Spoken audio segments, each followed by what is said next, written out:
Get off the floor, old woman. You look like a dog dragging itself to die. My knees. I can't do chemicals anymore. I have a doctor's note. He laughed. A doctor's note? Nobody cares if you're hurt, old woman. The label says it's dangerous for people with... You know what's dangerous? A used-up mule thinking she still has rights. He snatched the paper from her hand, tore it in half, dropped the pieces on the wet floor.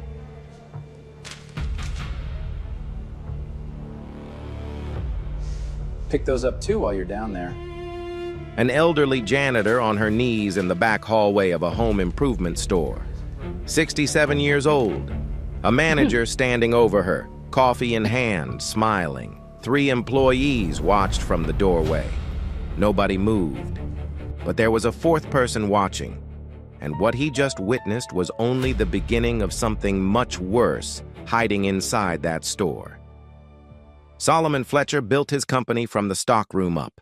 26 years ago, he was the kid hauling lumber in a home improvement store, earning minimum wage, sleeping in a car he couldn't afford to fix.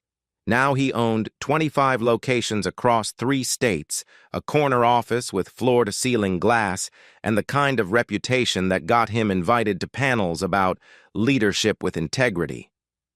On his desk, next to a stack of quarterly reports, sat a framed photograph. A woman in a janitor's uniform.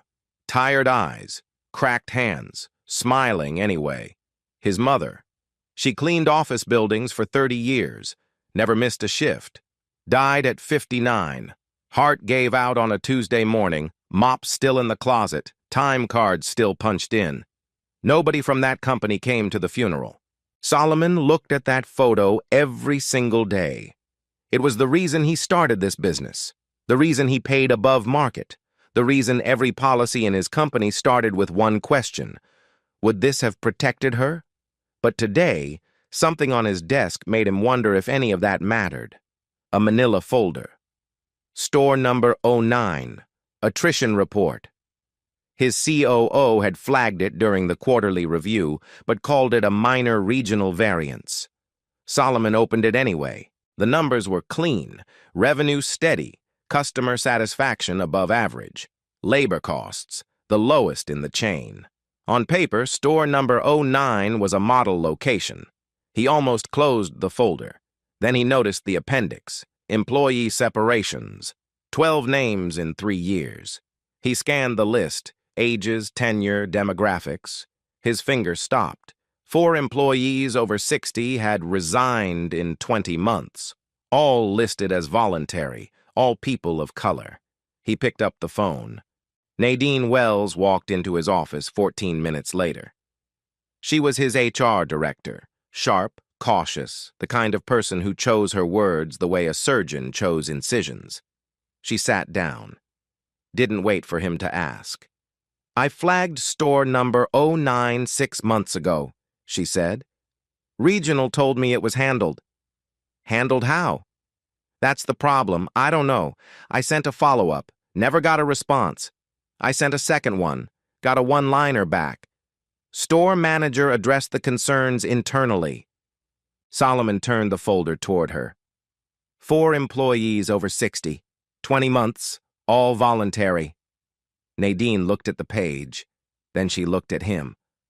"That word is doing a lot of heavy lifting, Solomon." "Who's the store manager?"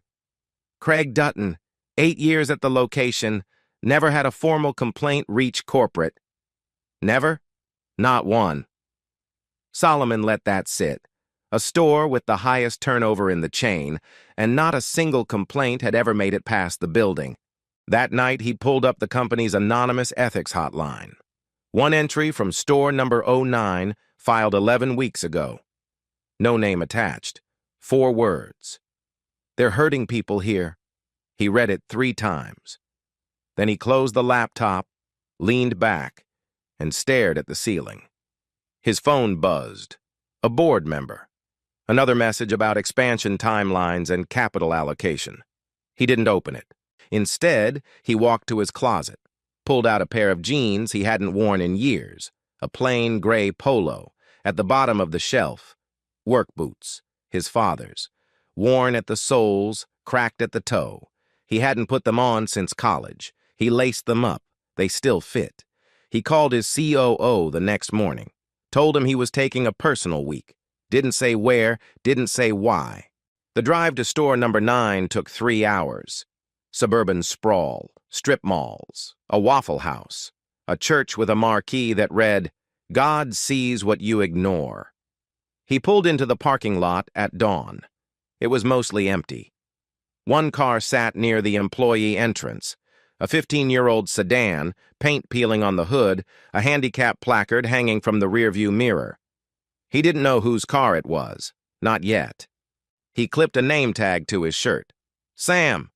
Checked his reflection in the rear view. No watch, no wedding ring, nothing that said corner office. He stepped out. The air smelled like asphalt and cut grass. Somewhere inside that building, a 67-year-old woman was about to start another shift on her knees, and Solomon Fletcher, the man whose name was on the deed, was about to find out why. Grace Bellamy had been awake since 4:30. Not because she wanted to be, because her knees wouldn't let her sleep past the swelling. She sat on the edge of her bed for 10 minutes, pressing her palms against her kneecaps, waiting for the joints to loosen enough to stand. On the nightstand, 3 prescription bottles, blood pressure, arthritis, an inhaler she'd started using 6 months ago when the coughing got bad. She got dressed in the dark. Her grandson, Marcus, was still asleep in the next room, 8 years old. She'd been raising him since his mother, Grace's daughter, left 2 years ago. No note, no forwarding address, just a boy and a grandmother and a 2-bedroom apartment that cost more than it should. Grace drove to store number 09 in the same sedan she'd had for 15 years. Handicap placard on the mirror. Child's backpack on the passenger seat. She'd drop Marcus at school on days when the bus didn't come. She clocked in at 6. The back hallway smelled the way it always did. Bleach, floor wax, and something chemical she couldn't name but could taste at the back of her throat. She pulled on her gloves, thin latex, too big. The fingertips were torn from yesterday. She'd asked for new ones twice, never got them. By 9 o'clock, she had mopped the stock room, scrubbed the employee restroom, and hauled 2 bags of garbage to the dumpster out back. Her right knee had locked up once near the loading dock. She leaned against the wall, waited it out, kept going. She'd been doing this for 2 years. Before that, 30 years as a school secretary. She'd loved that job, knew every student's name, filed every form on time, never once got written up. Then the district cut her pension, just like that. A budget line deleted in a meeting she wasn't invited to. 30 years, gone in 1 vote. She found the janitorial job at 65. Not because she wanted it, because she needed the insurance. Without it, her medications alone cost $1,100 a month. That morning, Grace did something she'd been thinking about for weeks. She filed a formal complaint. She'd written it by hand the night before, sitting at the kitchen table after Marcus went to bed. Neat handwriting, precise dates. The complaint described 3 things: the chemicals she'd been asked to use without ventilation, the overnight shifts she'd been assigned 6 days in a row, and the doctor's note Craig had ignored for 2 weeks. She attached the doctor's note. She attached a photograph of the chemical label, the small print that read, "Hazardous to individuals with respiratory conditions. Ensure adequate ventilation." She walked into Craig's office at 9:15 and placed the paper on his desk. He looked at it. Then he looked at her. "Close the door," he said. "I'd rather leave it open." He smiled. "Suit yourself." He picked up the complaint, read it slowly, out loud, every word, projected just enough that the 2 cashiers near the hallway could hear. "So, you're saying the chemicals are hurting you, and you want, what, a different assignment?" He set the paper down. "Grace, you're a janitor. Janitor's clean. That's the deal. The doctor said, the doctor doesn't work here. I do." He leaned back. "You know how many people your age would kill for this job?" With benefits? I'm not asking for special treatment. I'm asking you to follow the safety label. Something shifted in his face. The smile didn't disappear. It hardened. He picked up the complaint, held it with both hands, and tore it, slowly, deliberately, in half, then in quarters. He let the pieces fall on his desk like confetti. You should be grateful anyone still hires a woman your age. The hallway went silent. A cashier looked down at her register. Terrence Odom, stocking shelves at the end of aisle 6, stood frozen, a pricing gun in one hand, his breath caught somewhere between his chest and his throat. Grace didn't move. She didn't cry. She looked at Craig and said 5 words. I have a copy. Craig's smile cracked, just for a second. Surprise, then recalculation. His voice dropped half a register. Good for you. Now get back to work. You're on overnight chemical deep clean starting tomorrow. 6 days. He picked up his coffee. And Grace? Next time you want to waste my morning, don't. She walked out. In the hallway, her hands shook. She pressed them flat against the wall, partly to steady herself, partly because her knees were threatening to buckle. Terrence watched from behind the shelf. He opened his mouth, closed it, looked at the floor. In the break room, Dawn Whitaker leaned toward a part-timer and whispered, Last person who filed a complaint was gone in 2 weeks. They both went quiet when Craig walked past the door, coffee mug in hand, smiling. After her shift, Grace sat in her car. Engine off, hands on the steering wheel, she opened the glove box. Inside, a folder, the copy of her complaint, the doctor's note, 3 photographs of chemical labels, a handwritten timeline, dates, incidents, every retaliatory action Craig had taken since she first asked for non-chemical duties. She didn't just keep a copy, she'd been building a file. 30 years as a school secretary had taught her one thing. If it's not documented, it didn't happen.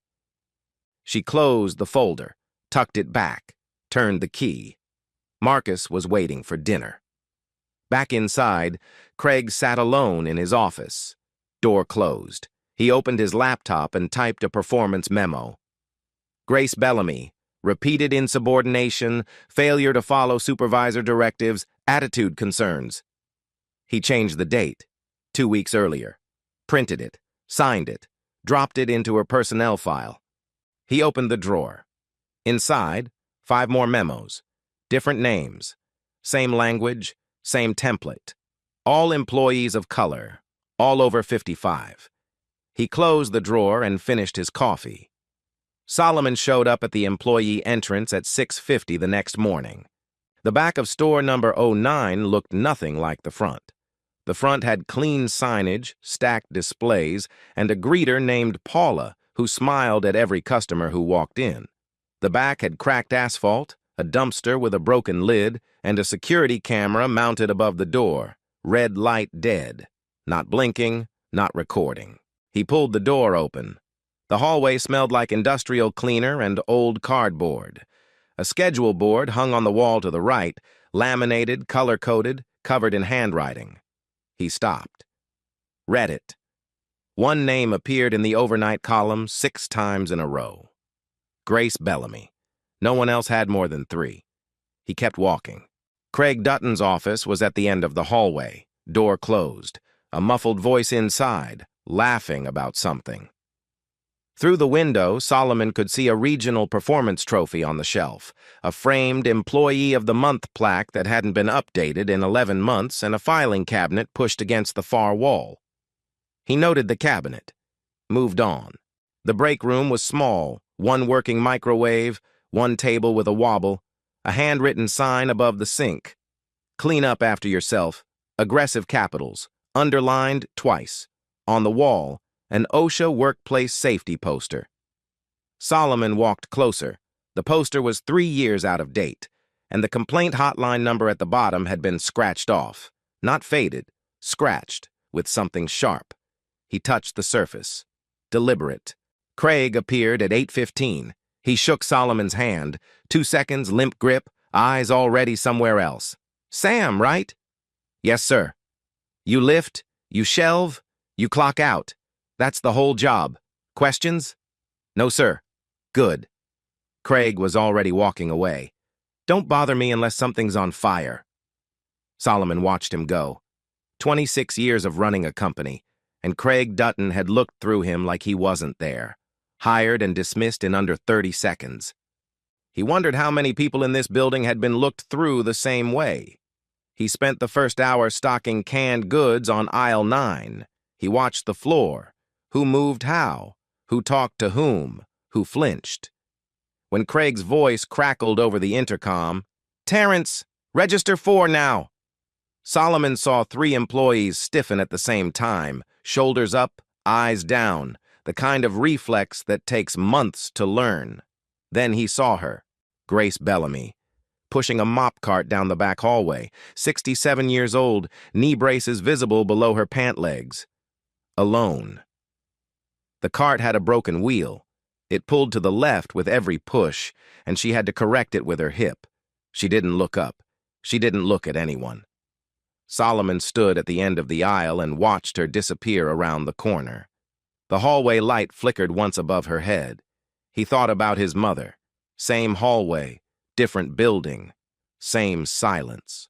In the stockroom, he met Terrence Odom, mid-30s, quiet.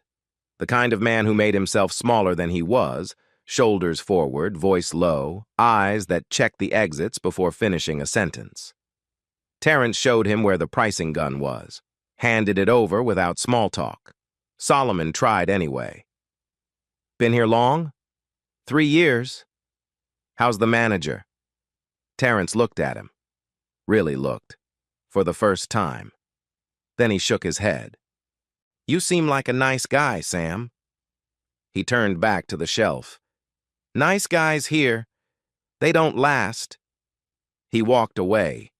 Solomon stood there, pricing gun in hand, listening to the hum of the loading dock refrigerator and the faint sound of Grace's mop cart squeaking down the hallway. Something was very wrong in this building, and 3 days was all he had to prove it. Solomon spent his first full day watching. He stocked shelves, enough to stay invisible, but his eyes were on the schedule board, the hallway, and the people who moved through them like they were walking on glass. By noon, he had seen enough to know the schedule wasn't random. Every closing shift belonged to employees of color. Every single one. The white cashiers had morning rotations and weekends off. A part-timer named Kyle, 22, had called in late twice that week. Craig praised him on the intercom at 3 o'clock. Kyle, great job keeping the front clean today. That's how it's done. Kyle had arrived 40 minutes late and spent most of his shift on his phone. Meanwhile, Grace was on hour 8. She'd mopped the entire back hallway, scrubbed the loading dock on her hands and knees, and hauled chemical buckets to the employee restroom. A room with no windows, no fan, and a vent taped over with packing tape. Solomon walked past her once. She was coughing, deep and wet, the kind that bent her at the waist and left her gripping the mop handle with both hands just to stay upright. You okay? He asked. She straightened, forced a smile. Just dust. It wasn't dust.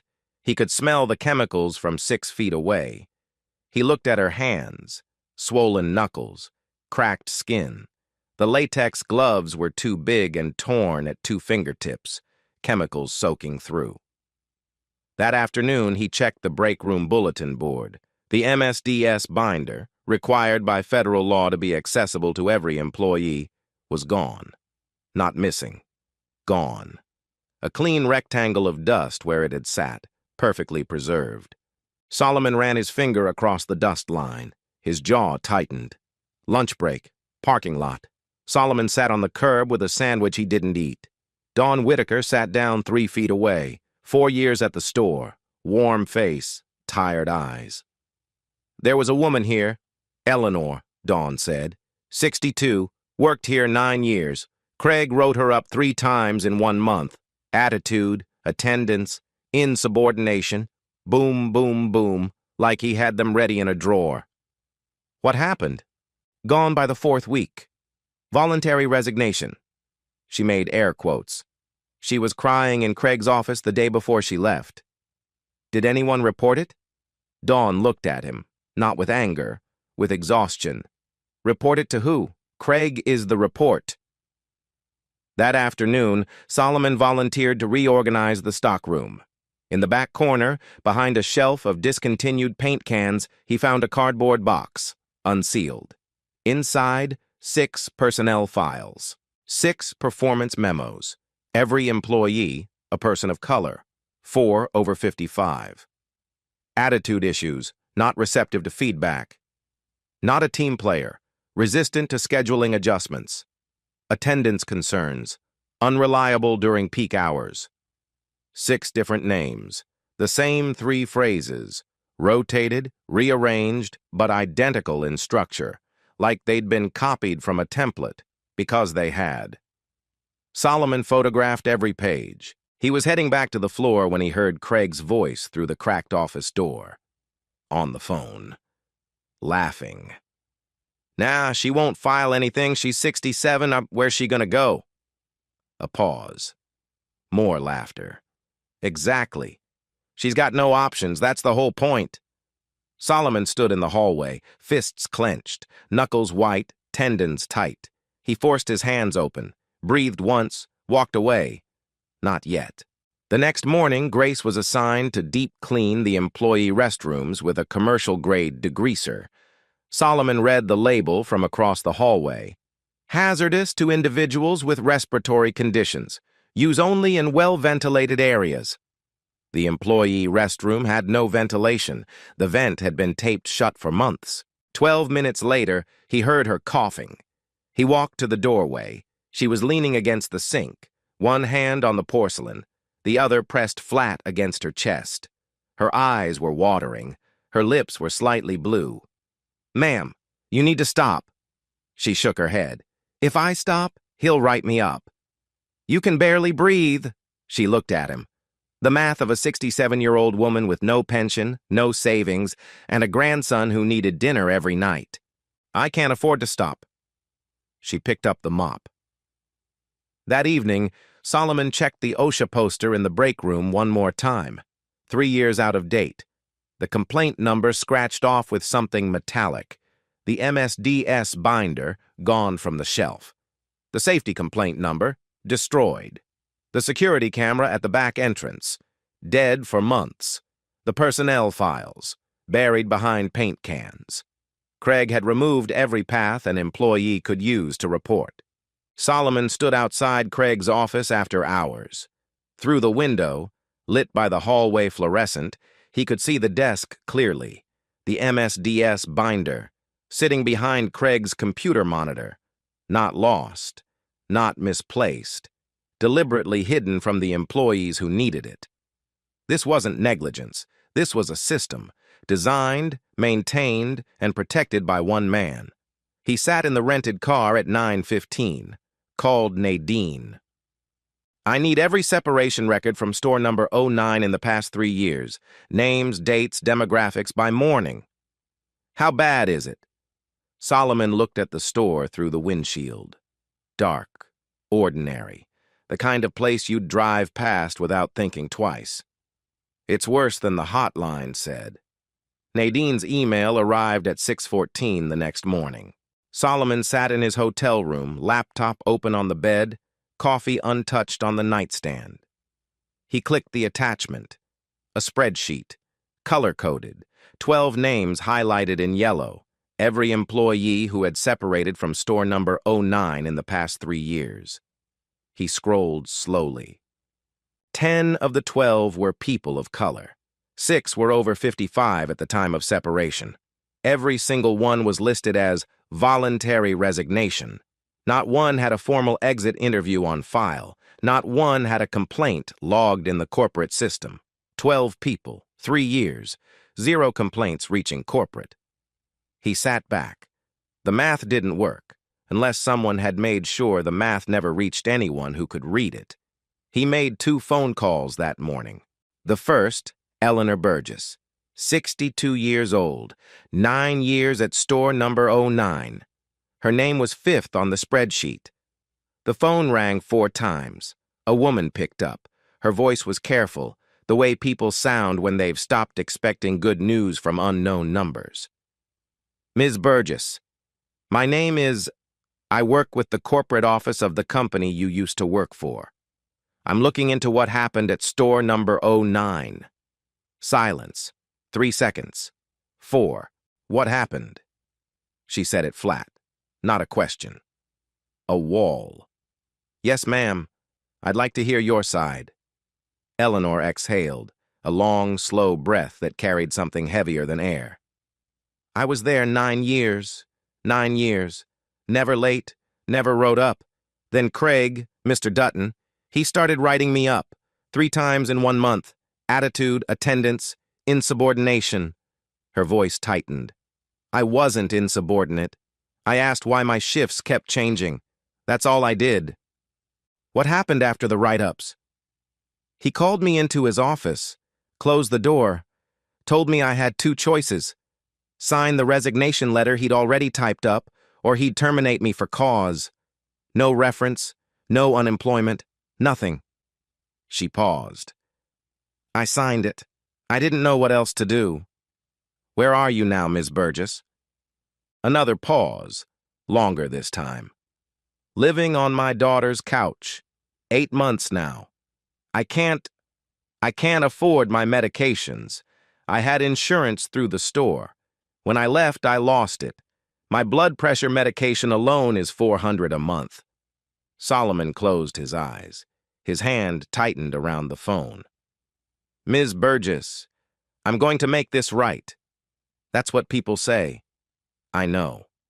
But I'm not people. And this call is being documented. The second call went to voicemail. A former stalker, 60 years old.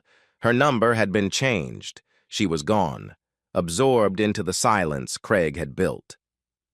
That afternoon, Solomon went back to store number 09 for his last shift as Sam. He was in the stockroom sorting freight when he heard footsteps behind him. He turned. Grace Bellamy, standing in the doorway, hands clasped in front of her, the way people hold themselves when they've made a decision that scares them. You're the only person who asked if I was okay, she said. In 2 years. The only one. Solomon set down the box. You don't have to explain. I want to show you something. She reached into the pocket of her apron and pulled out a folder. Not large, maybe 20 pages. She held it out with both hands like it weighed more than paper. He opened it. The copy of her complaint, the one Craig tore up, her doctor's note, 3 photographs of chemical labels printed on plain paper, and a handwritten timeline, dates down the left margin, incidents on the right. Every retaliatory action Craig had taken since she first asked for non-chemical duties. Neat handwriting, precise. The hand of a woman who'd spent 30 years filing documents, organizing records, making sure nothing got lost. I know nobody's coming to help, she said. I just wanted proof that I tried. Solomon turned to the last page. A medical report from 3 days ago, her doctor's assessment. Patient presence with worsening chronic obstructive pulmonary symptoms consistent with prolonged chemical inhalation in non-ventilated environments. Early stage COPD confirmed. Continued exposure risks irreversible damage. Immediate removal from chemical contact recommended. 3 weeks. 3 weeks of scrubbing with restricted chemicals in a sealed room, and her lungs were now paying a price that might never reverse. Craig had the MSDS binder on his desk. He knew which chemicals were dangerous. He knew Grace had a respiratory condition. He assigned her anyway, the day after she filed her complaint. Grace's voice cracked. 43 years I've worked. 43. And this is how it ends. On my knees in a hallway nobody sees, breathing in something that's killing me. She pressed her hand against the shelf. Her shoulders shook. She didn't sob. She trembled. The kind of crying that happens when the body runs out of ways to hold it in. Solomon held the folder. His hands were shaking. This is going to end, he said. I promise you. Grace searched his face. She didn't ask who he was. She didn't ask how. She just nodded. Slowly, like a woman who'd stopped believing in promises a long time ago, but was too tired not to hope. That night, Solomon sat in his hotel room. The bed was covered in paper, Nadine's spreadsheet, Grace's folder, his own photographs of the performance memos. He made one call. "I need you at store number 09 tomorrow morning, 7 sharp. Bring a full HR team and a labor compliance officer." He paused. "And bring legal." His attorney's voice was careful. "What are we walking into, Solomon?" Solomon looked at the papers spread across the bed. 12 names, 6 templated memos, 1 hidden MSDS binder. One woman with poisoned lungs who still came to work every morning because she couldn't afford not to. Everything I should have seen 2 years ago. The front door opened at 7:02. Solomon Fletcher walked in. Not Sam, not the quiet stock clerk in the gray polo. Solomon Fletcher, tailored navy suit, white shirt, no name tag. Every step carried 26 years of ownership behind it. Craig stood at the end of aisle 1, coffee in hand, smiling, the automatic smile he wore for everyone above him and no one below. He looked at Solomon. 1 second, 2, 3. The smile collapsed. His eyes moved from Solomon's face to his suit, to his shoes and back. The color left his cheeks in a slow drain, like someone had pulled a plug somewhere behind his ribs. "Morning, Craig." Craig set his mug on a shelf display. It tipped slightly. He didn't notice. Solomon didn't go to Craig's office, didn't pull him aside, didn't lower his voice. He walked to the center of the sales floor and stood in front of every employee on the morning shift. 14 people. Terrence Odom near register 3. Dawn Whitaker frozen mid-step near the break room. Grace Bellamy at the back, both hands on her mop cart. "My name is Solomon Fletcher. I'm the founder and CEO of this company. I own every store in this chain, including this one. I've been here for 3 days, and I've seen enough." Craig took a half-step forward. "Mr. Fletcher, I had no idea. Sit down, Craig." Craig stopped moving. Solomon laid the evidence on a folding table, one piece at a time. "The schedule board, every closing and overnight shift for 20 months, assigned to employees of color, not a single exception." He set it down. "Performance memos, 6 employees, all people of color, all over 55, identical write-ups, same phrasing, word for word." He looked at Craig. "You didn't even bother to change the template." Craig's mouth opened. Nothing came out. "The MSDS binder. Federal law requires it to be accessible to every employee. You removed it from the break room and hid it behind your monitor. You knew what those chemicals could do." "I can explain. You had 3 years to explain. Sit down." Craig sat. Solomon's voice dropped half a register, not louder, quieter. "She's 67. Where's she gonna go?" Craig's head snapped up. "Your words, Craig. Tuesday, 2:14 p.m. The door was cracked. I was in the next aisle." Craig went white. Not pale. White. "That's not... I didn't..." Solomon turned to Nadine. She stepped forward with the spreadsheet. 12 employees separated in 3 years, 10 people of color, 6 over 55, all voluntary, not one exit interview. She looked at Craig. "I flagged this 6 months ago. You told Regional it was handled." It wasn't. Craig's voice cracked upward. "I'll call my attorney." A man in a gray suit near the front door raised his hand slightly. Solomon's corporate counsel, already present, already briefed. Craig went still. Solomon picked up a single sheet of paper, walked it to Craig, held it out. "Effective immediately, terminated, access revoked. Security will escort you to collect your belongings." Craig took the paper. His hand trembled. He stood, looked around the room, at the cashiers, the stockers, the greeter, the faces he'd scheduled and memoed and mocked for 3 years. Nobody looked away. For the first time, nobody looked away. He walked toward the exit, past the paint aisle, past the mop cart where Grace Bellamy stood. He didn't look at her. She didn't look down. She stood straight, eyes forward. He pushed through the front door and was gone. The room exhaled. Terrence let out a breath he'd been holding for 3 years. His shoulders dropped. The pricing gun clattered against the counter. Dawn pressed her palm against her mouth. Her eyes were wet. The kid from the stockroom, 19, hadn't said more than 10 words in 4 days, whispered one word. Finally. Grace pressed her hand against the mop cart handle, steadied herself. Not because she was weak, because the weight of 3 years had just lifted, and her body didn't know what to do with the lightness. Solomon didn't pause. He didn't let the room settle into silence long enough for doubt to creep back in. Craig was gone. But Craig was never the whole problem. Craig was what the problem looked like when it wore a name tag and carried a coffee mug. The real problem was the system that let him operate for 3 years without a single consequence. Solomon turned back to the 14 employees still standing on the sales floor. Some were staring, some were crying, some were perfectly still, the way people get when they've been underwater for so long that breaking the surface doesn't feel real yet. He spoke the way he always spoke when it mattered, plain, direct, no corporate padding.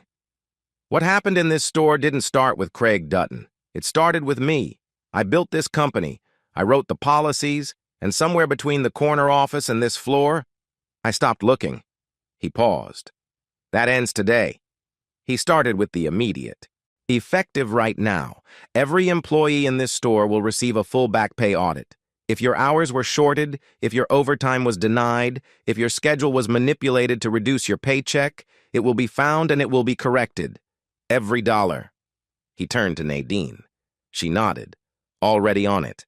Second, the chemical storage closet is locked as of this morning. No employee touches those products until a full OSHA-compliant safety review is completed. New equipment is being delivered today. Proper gloves that actually fit, ventilation masks, and cleaning products rated safe for enclosed spaces.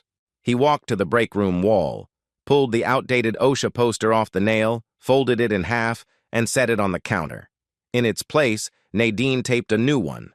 Current year, complaint number intact, legible. Next to it, the MSDS binder, reprinted, mounted in a clear wall bracket with a label. Every employee has the right to read this. If it goes missing, call this number. Below the label, a phone number, direct line to Solomon's office. Then he turned to Grace. She was still standing by the mop cart, same spot, hands still on the handle. She hadn't moved, not because she couldn't, but because she wasn't sure the ground beneath her was solid yet. Grace. She looked up. You're reassigned, effective today. No more chemicals, no more overnight shifts, no more floor work. He walked toward her, stopped 3 feet away, close enough to be heard without the rest of the room straining. There's a desk in the admin office. It's yours. Full pay, full benefits. Your medical treatment, the COPD, the respiratory therapy, all of it, is covered by this company, starting today. Grace stared at him. Her lips pressed together. Her eyes were wet, but she wasn't crying. She was calculating the way she always did, checking if the math was real. Why? She said. Because someone should have done this the day you were hired. She nodded. Once. Slowly. Her hand finally let go of the mop cart handle. Solomon made 3 more announcements before the morning was over. First, every voluntary resignation from the past 3 years would be reviewed. Every former employee would be contacted, reinstated if they wanted to return, full settlement and back pay if they didn't. He stepped away from the group and made the first call himself, standing near Register 1, in earshot of anyone who wanted to listen. Eleanor Burgess picked up on the 3rd ring. Ms. Burgess, this is Solomon Fletcher, CEO. We spoke yesterday. He paused. Craig Dutton has been terminated. Your file has been reviewed. and I'm calling to offer you full reinstatement. Same position, same seniority, full benefits, retroactive, or, if you prefer, a complete settlement including back pay and insurance coverage for the time you were without it. Silence on the line. 5 seconds. 6. I don't... Eleanor's voice broke. She swallowed. Started again. I don't need the job. I just want someone to say it wasn't my fault. Solomon closed his eyes. The sales floor was quiet. 14 people were listening. It wasn't your fault, Ms. Burgess. It was never your fault. And as of this morning, that's in writing. He heard her exhale. Then a sound, not a word, not a sob, just the sound a person makes when something they've been carrying for 8 months finally gets set down. Second, Terrence Odom. Solomon walked to register 3 where Terrence was standing, still holding the pricing gun he'd dropped 5 minutes ago, still looking like a man who wasn't sure if he was allowed to breathe normally yet. Terrence, you've been here 3 years. You know this store better than anyone in this building. Solomon paused. Shift lead position. Effective Monday, if you want it. Terrence looked at him, then at the schedule board, then at Dawn, who was standing 4 feet away with her arms crossed and the smallest hint of a smile breaking through. About time, Dawn said. Terrence almost smiled. Almost. He nodded.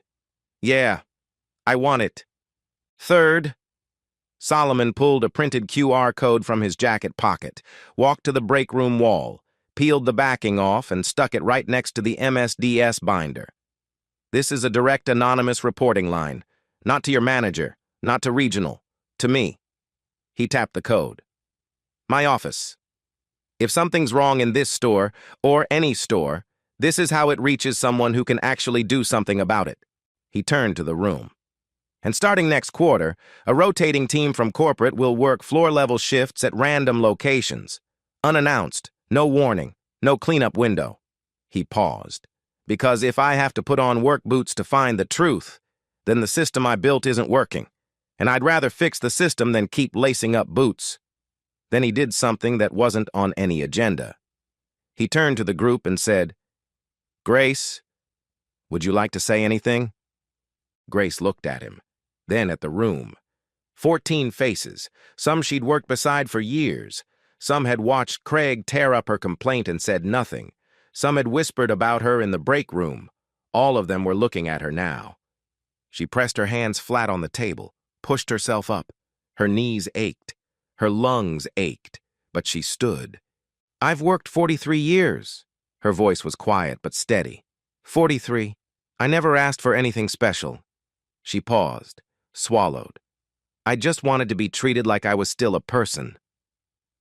The room went still. Then Dawn started clapping. Slow, steady, not performative. Instinctive. Then Terrence. Then the kid from the stockroom. Then the cashiers. Then the greeter. One by one, like a wave that didn't need permission. Grace pressed her hand against the table edge. Steadied herself. And for the first time in longer than she could remember, she smiled. Solomon stood to the side. He didn't clap. He didn't need to. He looked at the framed space on the wall where the old OSHA poster had hung, blank now, waiting for something better. He thought about his mother. The cracked hands, the tired smile, the time card still punched in on the morning she died. He'd made a promise. 30 years ago, standing in a funeral home that smelled like carpet cleaner and lilies. He hadn't kept it, not fully, not in time, but he was keeping it now.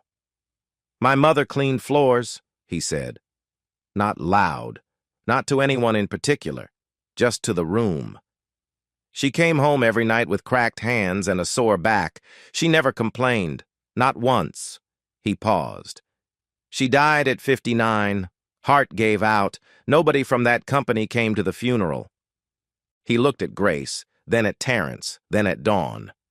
I built this company so that would never happen under my name again. I failed. Today I start fixing that. Nobody spoke.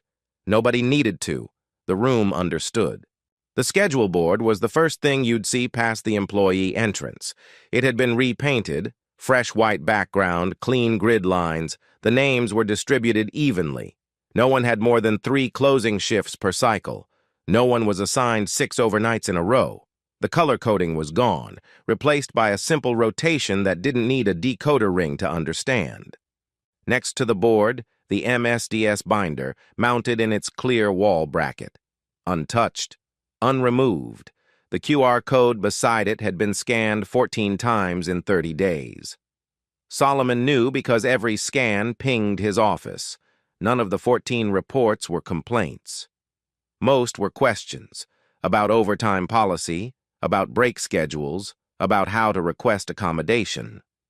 Small things. The kind of things people only ask when they believe someone is actually listening. Grace Bellamy sat at a desk now. Not a mop cart, not a hallway floor. A desk, in the admin office, next to the employee onboarding station. It had a computer she was still learning to use, a stack of printed forms she'd organized by category on the first day, and a small plant someone had left there with a card that read, "Welcome." No name on the card. She didn't need one. She had her suspicions. The handwriting looked like Dawn's. Her new role was part-time, employee onboarding support. She helped new hires fill out their paperwork, walked them through the benefits package, answered questions about scheduling, the kind of quiet, organized work she'd done for 30 years before anyone decided she was too old to matter. She'd added 1 page to the onboarding binder herself. Handwritten first, then typed by Dawn, then printed and laminated.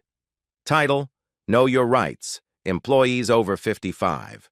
It covered accommodation requests, safety reporting, and 1 line at the bottom Grace had insisted on.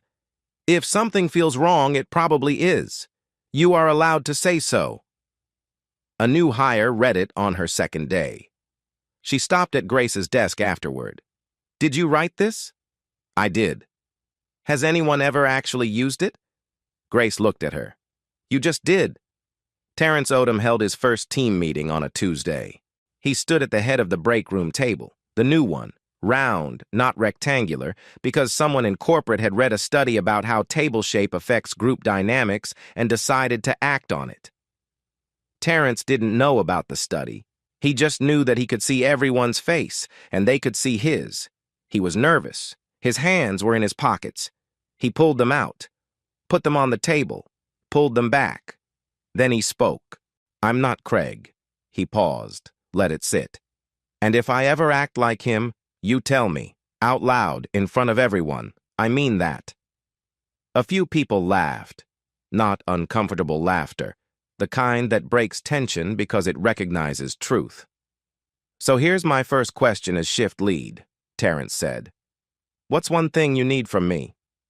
Dawn didn't hesitate. Just listen. Terrence nodded. He pulled a pen from his pocket and wrote it down on a napkin. Done. What else? The room opened up. Not all at once. Not like a dam breaking.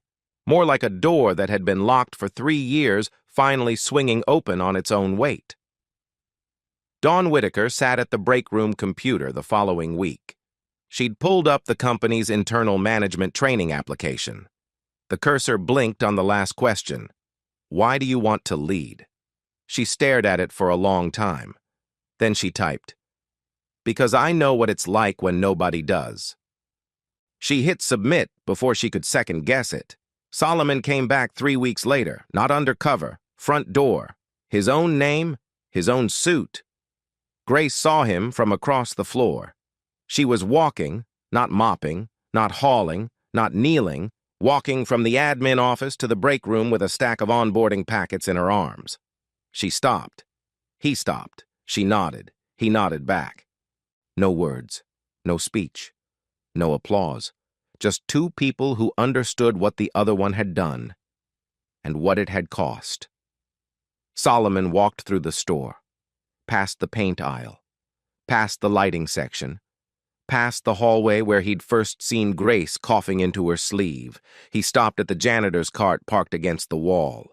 New handle, new bucket, New wheel that didn't pull to the left. He looked at it for a long time. He thought about his mother, the mop she never put down, the shift she never finished. He kept walking. In the parking lot, Grace's car sat in its usual spot.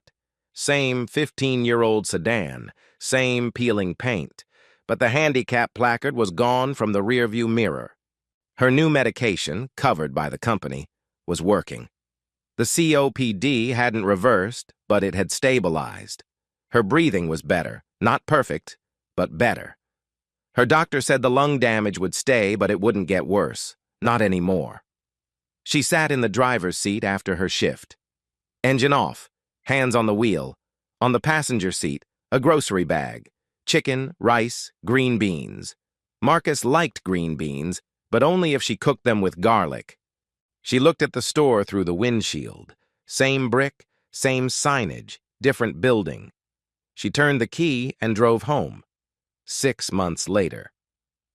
Grace Bellamy stood in the employee onboarding room at store number 09, holding a printed checklist and a cup of tea she'd made in the break room microwave. Across the table sat 2 new hires, both younger than her grandson, both nervous, both filling out their first-day paperwork with the kind of careful handwriting people use when they want to make a good impression. She walked them through the benefits package, the scheduling policy, the accommodation request process, and when they reached the last page of the binder, her page, the one she'd written, she let them read it in silence. One of them looked up. "This is real? We can actually do this?" "Every word," Grace said. "And if anyone tells you different, you come find me." Down the hallway, Terrence Odom was running the morning shift briefing. 6 employees, round table, no closed doors. He'd started every briefing the same way for 5 months now. "Anyone got something I need to hear?" And by the 3rd month, people had started answering. Dawn Whitaker was gone most Tuesdays now. Management training. She'd passed the first 2 modules and was halfway through the 3rd. The instructor had asked her to mentor a new cohort starting in the fall. She said yes before he finished the sentence. Eleanor Burgess didn't come back to the store. She took the settlement, back pay, insurance coverage, and a written letter from Solomon Fletcher stating that her separation was involuntary, her record was clean, and the company owed her an apology. She framed the letter. It hung on the wall of her new apartment, the one she moved into 6 weeks after the call. Solomon sat in his corner office. The quarterly report was open on his screen. Store number 9's numbers were steady, not the best in the chain, not the worst. The attrition report folder sat in his drawer. Empty now. He looked at the photograph on his desk. His mother, cracked hands, tired eyes, still smiling. He didn't say anything. He didn't need to. The most dangerous lie in any company isn't told by one bad manager. It's told by the system that lets the report say everything's fine, while a 67-year-old woman is on her knees, scrubbing poison off a floor, wondering if anyone will ever notice she's still a human being. How many Grace Bellamys are on their knees right now in buildings that look clean on paper? How many people with the power to walk through that door are choosing not to? If this story made you think of someone who's been working their whole life and still gets treated like they don't matter, share it. Hit subscribe. Because every time you watch, you tell us to keep telling these stories. And someone out there needs to hear this one. Crack didn't just lose his job, he lost the silence that kept him powerful. But here's what I keep coming back to. Grace Bellamy didn't wait to rescue. 43 years of work, and when the system told her she didn't matter, she didn't break. She documented. She kept copies. She built a fire at her kitchen table after putting her grandson to bed. Because 30 years as a school secretary taught her one thing: if it's not written down, it didn't happen. And Solomon, he didn't walk into the store because he was a good CEO. He walked in because he remembered his mother's cracked hands, because he knew The distance between a corner office and a mop bucket is exactly as far as you choose to look. So here's what I want you to sit with tonight. When someone tells you everything's fine, whose silence is making that sentence possible? And how many people right now are keeping their heads down, not because they're weak, but because being strong costs more than they can afford? If this story reminded you of someone who deserves it better, share it.